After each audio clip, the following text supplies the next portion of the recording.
कुंदन रुकिए भाई रुकिए। कितना खुश हो कुंदन? कुंदन कितना खुश हो? हाँ सर। हार्डकोर नक्सली कुंदन पाहन झारखंड के सबसे बड़े बैंक लूटकांड में बरी हो गया है। बहुचर्चित आईसीआईसीआई बैंक लूटकांड मामले में कोर्ट ने कुंदन पाहन को सबूत के अभाव में बरी कर दिया है। रांची के तमाड़ में 2008 में आईसीआईसीआई बैंक के कैश वैन से 5.17 करोड़ कैश और 1.5 किलो सोना की लूट हुई थी। इस मामले में अभियोजन पक्ष ने कोर्ट में 6 गवाहों की गवाही दर्ज कराई थी, लेकिन आरोप को सिद्ध नहीं कर पाया। सभी गवाहों ने पहचानने से इनकार कर दिया। झारखंड के दुर्दांत नक्सली कुंदन पाहन ने 2017 में सरेंडर कर दिया था और उस समय से वो जेल में ही बंद है। इससे पहले 2009 में हुए रांची के नामकुम में गरुड़ पीड़ी जंगल में मुठभेड़ मामले में उसे सबूत के अभाव में बरी कर दिया गया था। इस मामले में 3 गवाह सूचक नागेश्वर रजक, इंस्पेक्टर कौशलेंद्र कुमार झा और छापेमारी दल में शामिल कार्तिक उरांव कोर्ट में गवाही के दौरान कुंदन पाहन को पहचान नहीं पाए। कुंदन पाहन पर 128 मामला दर्ज है। कुंदन पाहन पर डीएसपी और इंस्पेक्टर की हत्या समेत खूंटी जिले में 50, रांची में 42, चाईबासा में 27, सरायकेला में 7 और गुमला में 1 मामला दर्ज है। 9 जुलाई 2008 को तत्कालीन मंत्री और वर्तमान में तमाड़ से जेएमएम विधायक विकास मुंडा के पिता रमेश सिंह मुंडा की बंडू में कार्यक्रम के दौरान गोली मारकर हत्या कर दी गई थी। इस मामले में पूर्व मंत्री गोपाल कृष्ण पातर उर्फ राजा पीटर भी कुंदन पाहन के साथ आरोपी रहे हैं। 4 मार्च 2007 को जेएमएम सांसद सुनील महतो की हत्या कर दी गई। इस मामले में भी कुंदन पाहन आरोपी है। इसके साथ ही 30 जून 2008 को लैंडलाइन विस्फोट कर डीएसपी प्रमोद कुमार समेत 6 पुलिसकर्मी की हत्या। 6 अक्टूबर 2009 को रांची टाटा हाईवे पर स्पेशल ब्रांच के इंस्पेक्टर फ्रांसिस इंदवार की हत्या में भी कुंदन पाहन आरोपी है। 2019 में कुंदन पाहन ने झारखंड विधानसभा चुनाव के दौरान निर्दलीय उम्मीदवार के रूप में पर्चा दाखिल किया था, लेकिन एनआईए कोर्ट से इजाजत नहीं मिलने की वजह से वो चुनाव नहीं लड़ सका। उस समय के सबसे बड़े लूटकांड को अंजाम देने के आरोपी कुंदन पाहन और उसके दस्ते पर 21 मई 2008 को आईसीआईसीआई केस वैन को लूटने का आरोप था। तमाड़ थाना क्षेत्र के सलगाड़ी मोड़ के पास सुप्रिया ढाबा के निकट नक्सलियों ने बैंक के कैश को लूट लिया था।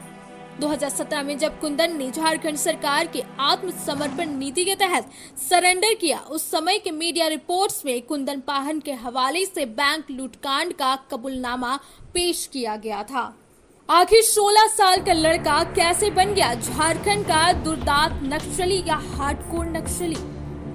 सन 1999 के आसपास की बात है। झारखंड के खूंटी जिले के एक गांव में नक्सली नेताओं की मीटिंग चल रही थी।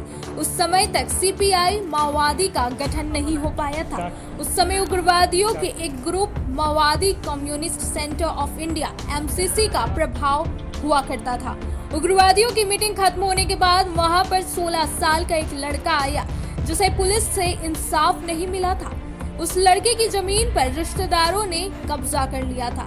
वो मारपीट और झगड़े से परेशान होकर जंगल की तरफ भाग तथा कथित बंदूक के बल पर इंसाफ दिलाने वालों के पास पहुंचा था। नक्सली नेताओं ने उसे जमीन वापस दिलाने का वायदा किया और उसे जमींदारों के खिलाफ अपनी लड़ाई लड़ने और संगठन में शामिल होने की बात कही।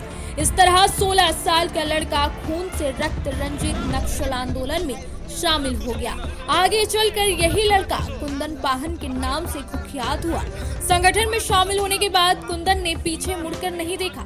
एक मामूली नक्सली कैडर से नक्सल जीवन की शुरुआत करने वाला ये शख्स भाकपा माओवादी में जोनल कमांडर बन बैठा।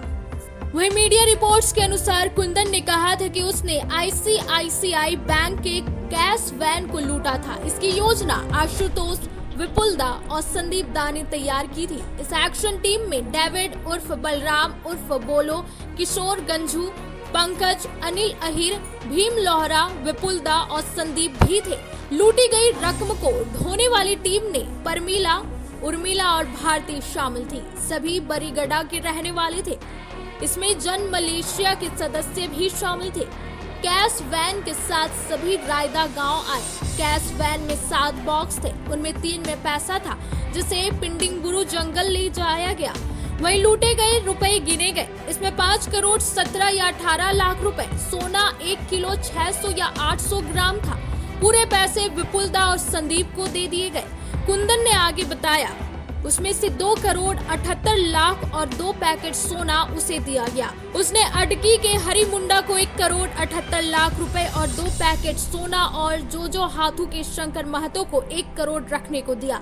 बाकी पैसा नक्सलियों के दूसरे साथी विपुल और संदीप लेकर चले गए।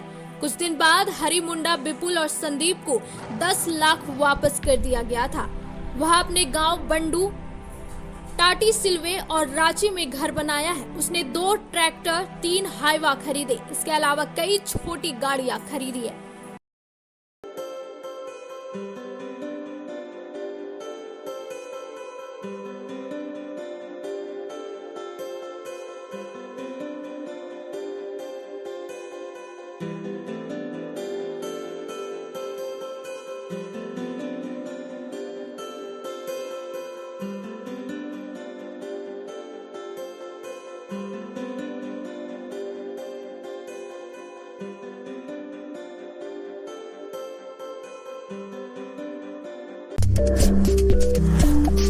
Thank you.